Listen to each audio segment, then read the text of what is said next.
Hi, my name is Natalia Litina and I'm a field engineer at Canonical. And today I want to show you the easy way to get Kubernetes up and running with Charmed Kubernetes. So I'm on our quick start page, and the first thing you need to do is install Jojo. Jojo is an application modeling tool that focuses on reducing the operation overhead of today's software by helping quickly deploy and configure applications on a wide choice of public and private cloud services. Then you need to figure out where you want to run Kubernetes. So if you type Jojo Clouds, it will give us a list of all the clouds that we can run Kubernetes on. Then the next thing you want to do is to add your credentials to the cloud you want to deploy on.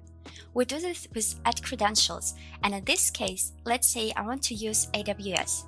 For this, you will need to create an AMI user account with the ability to modify EC2 resources. I already did that. But if you are not sure how to do that, you can refer to Jojo Talks AWS Cloud for the step-by-step guide. So you can do Jojo add credentials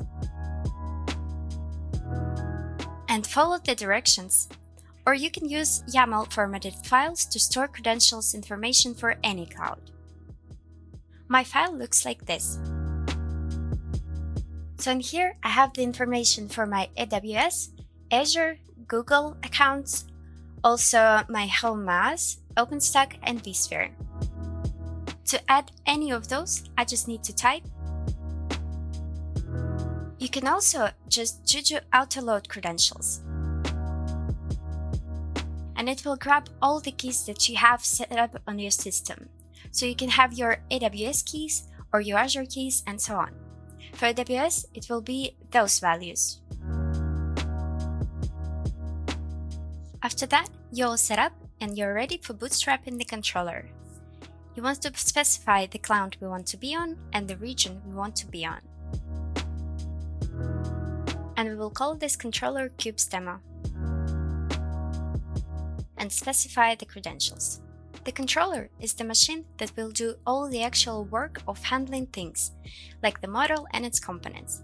So if you look here, this is the model of Kubernetes expressed in YAML, and the controller is going to execute this model on AWS and deploy it for us. Each of these terms represent an operator for an application that can go on a certain number of machines, and we will be able to horizontally scale and add things to this model. So what is happening now is Jojo asked a cloud for a machine, in this case AWS, and it will install OS automatically for you. We'll do the updates, we'll put the right keys, basically all the things that you will do to get the machine will be done automatically for you. And once we get that running, we will execute this bundle to install Kubernetes. So for our Kubernetes deployment, we're going to have 5 nodes cluster with 2 master and 3 worker nodes.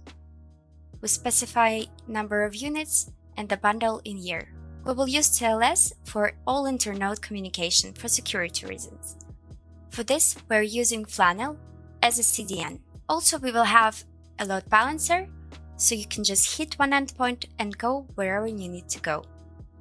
And we're using EasyRSA as a certificate authority, and of course, etcd. Containerd will be managing all the container lifecycles for us. Let's wait till the bootstrapping completes.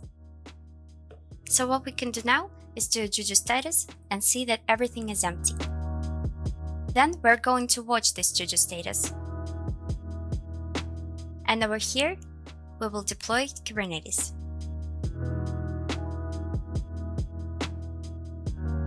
It's going to go and grab the bundle from our store, and the homepage for this is jas.ai Charmed Kubernetes. So what is happening now is Jojo is deploying all of these machines on AWS.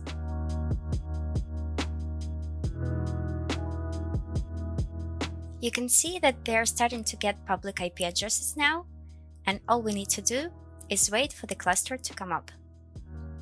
So now we're back and the cluster is up, the agents are idle and the workloads are active, and we need to make sure that our cluster is running. The way to do this is we will install kubectl and copy over their config that was built for us.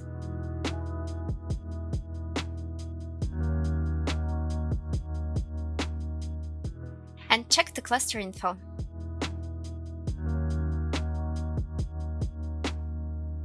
So now that we know whether our cluster is up and running, let's check the dashboard.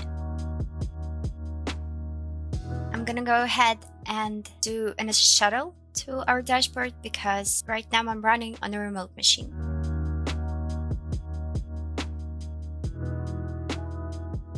Now that I have connection to my Kubernetes cluster, I can access the dashboard.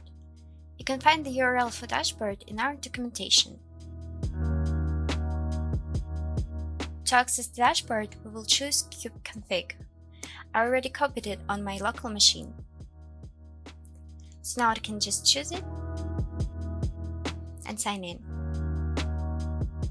As you can see right now, we don't have anything in our default namespace. But we can check Ingress Strings Kubernetes workload. In here, we can already see how our cluster is working, and some pods are already running.